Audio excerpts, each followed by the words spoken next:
Merci Monsieur le Président. Chers collègues, je prends donc le relais sur la question des dépenses.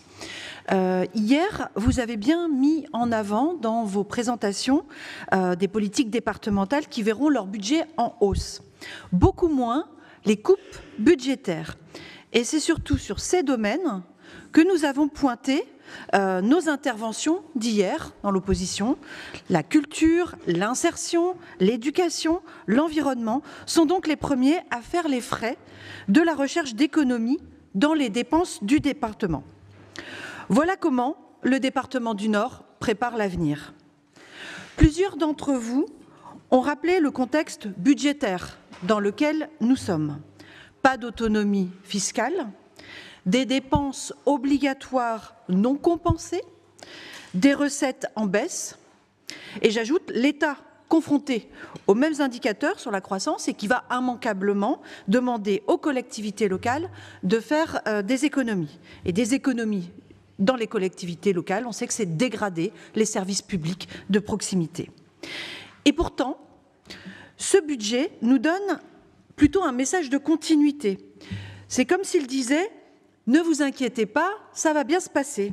On va juste raboter quelques politiques optionnelles en attendant des jours ou des années meilleures. » Le problème, c'est que nous n'avons pas du tout cette lecture de la situation économique nationale et départementale, et nous n'avons pas non plus les mêmes réponses à apporter. Ce budget 2024 est pour nous plein d'incohérences et de non-dits. J'en relèverai 3.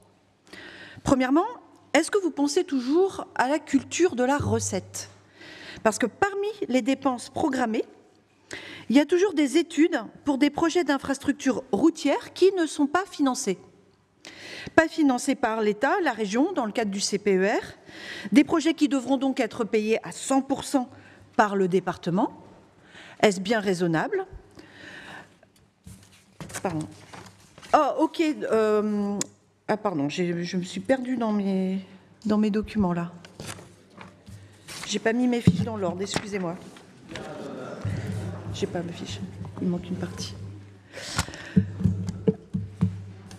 Excusez-moi. Notez au passage, Monsieur le Président, que pour votre exercice de chiffrage dont vous avez parlé hier, sur les dépenses et les recettes de tout ce que disait l'opposition.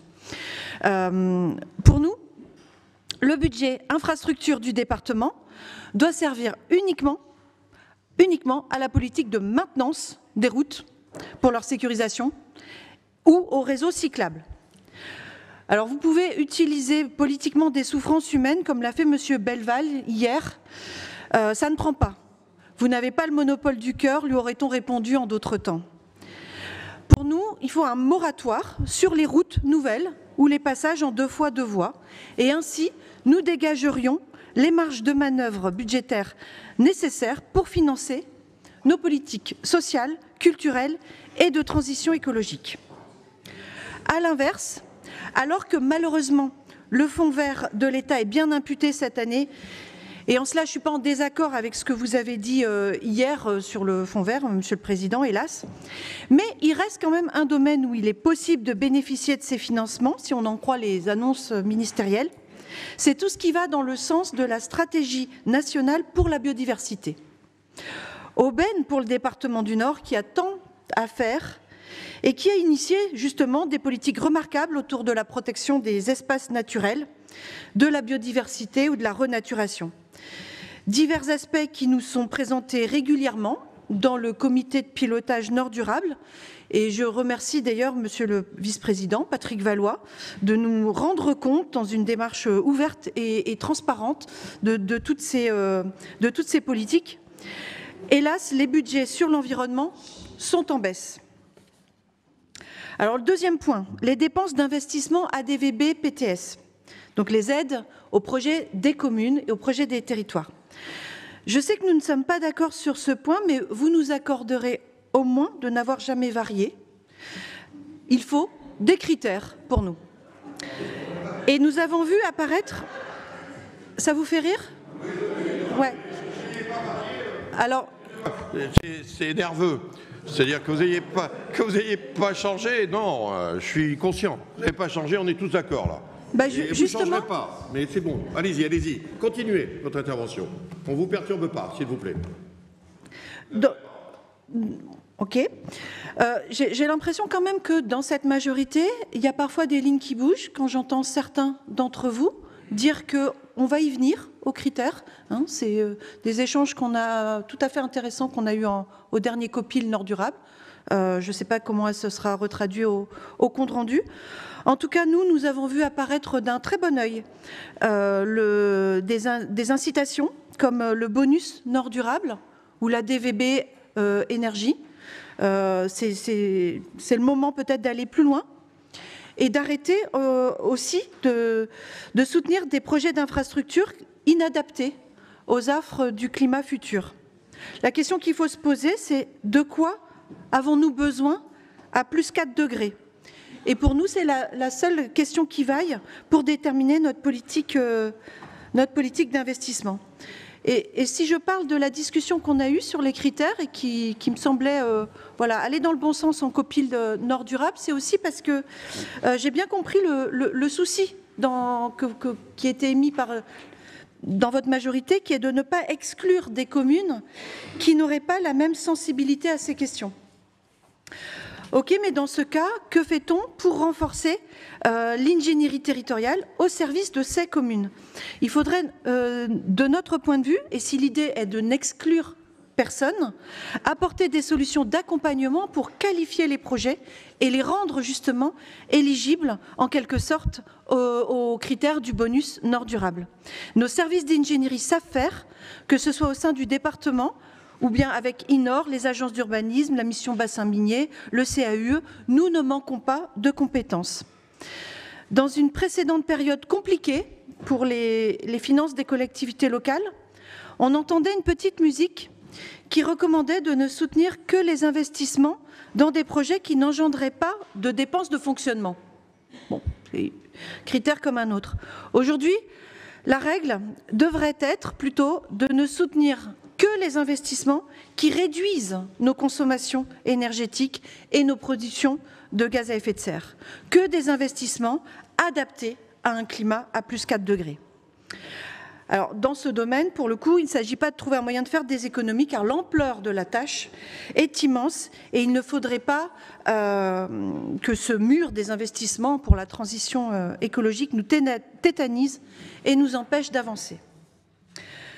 Le troisième point, enfin, sur les dépenses sociales. Ce budget ne nous satisfait pas du tout. L'Association des départements de France, à laquelle vous participez activement, Monsieur le Président, prévoit une augmentation des dépenses de RSA et du nombre d'allocataires, à l'échelle nationale, bien sûr. Les prévisions de l'ADF sont de plus 5% pour le RSA, plus 6% pour la prestation compensation handicap, plus 11% pour l'aide sociale à l'enfance, plus 4,5% pour le SDIS. Tout ça sous réserve que le gouvernement n'impose pas de nouvelles dépenses sociales. Or, le Nord est un département hors norme, comme vous dites souvent, pour refuser la comparaison avec les autres départements de France.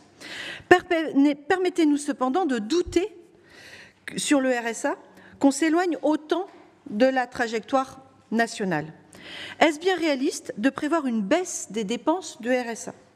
Au compte administratif 2022, les dépenses de RSA s'élevaient à 621 millions d'euros. Au compte administratif 2023, prévision arrêtée en décembre 2023, mais nous aurons le chiffre exact au compte administratif en juin, mais nous sommes à 629 millions d'euros. Et cela ne vous empêche pas de proposer dans ce budget 621 millions d'euros à nouveau. Cela nous semble sous-évalué, car cette prévision s'appuie sur une diminution continue du nombre d'allocataires alors que le chômage remonte.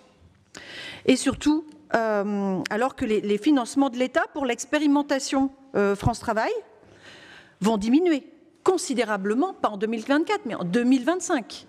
Et il est prévu de diminuer d'un quart du budget sur les 3 années à partir de 2025. Voilà. Au fond, l'équilibre de ce budget 2024 repose sur 2 pieds. La sous-estimation manifeste de certaines dépenses, d'une part, et des coupes budgétaires un peu honteuses, peut-être, d'autre part. Honteuses parce que les interventions du groupe UPN hier n'y font aucune allusion, alors que les différents groupes d'opposition les ont clairement mises en évidence. Sur la culture notamment, je ne vais pas reprendre tous les exemples, mais sur la culture, l'insertion par la culture en particulier, vous n'avez pas répondu clairement à l'intervention de notre collègue Isabelle Zavieja-Denison ou celle de Simon Jamelin. Et je m'étonne que les élus de la majorité qui viennent des cantons ruraux laissent passer cela. Les antennes territoriales de la médiathèque départementale sont des points d'appui de très nombreuses politiques autour de la culture et de la lecture en milieu rural. Donc dites-nous clairement que va-t-il se passer? Que vont devenir ces antennes territoriales? Que va devenir la bibliothèque du Quesnoy, par exemple? Est-ce que cet équipement va fermer cette année? Et quelles sont réellement les conséquences en termes de réseau culturel en milieu rural des coupes budgétaires auxquelles vous procédez déjà cette année? Manque de clarté pour assumer vos décisions, sous-estimation des dépenses sociales, manque d'ambition dans la transition écologique. Voilà, Monsieur le Président, les raisons pour lesquelles le groupe écologiste ne votera pas le budget 2024. Je vous remercie.